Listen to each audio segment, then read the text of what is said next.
What's good, everybody? This is NYG22 bringing you Unpopular Opinion Sports. Let's get it.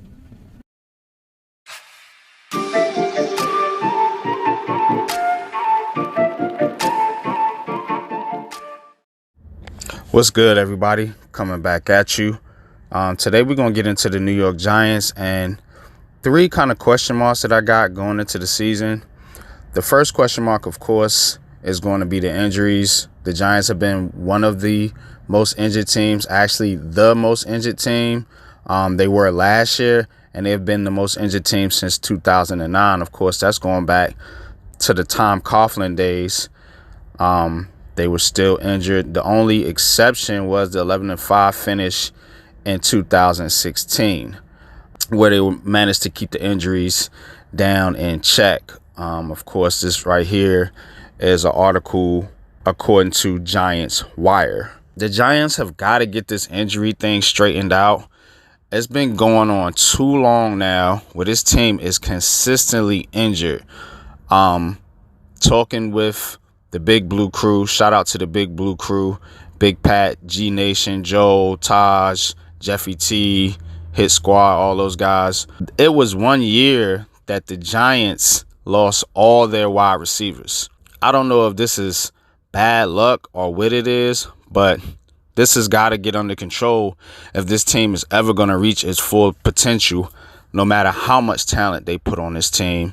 If the guys can't play, then it's useless. And speaking of injuries, my second concern is the defense. Now, the thing about the defense is they lost a lot of experience in that secondary. You lost James Bradberry, Jabril Peppers, and Logan Ryan.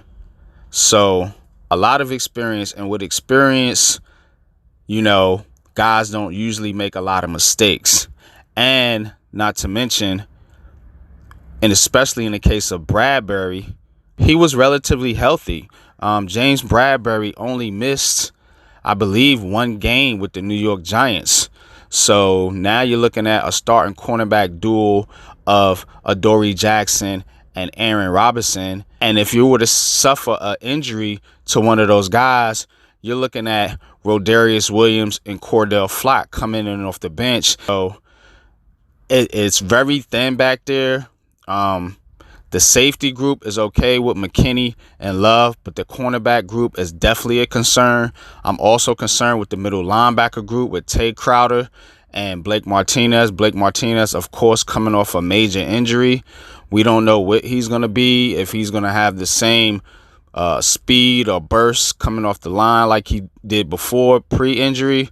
So I do have concerns about the defense, more particularly the secondary. So we're going to have to see.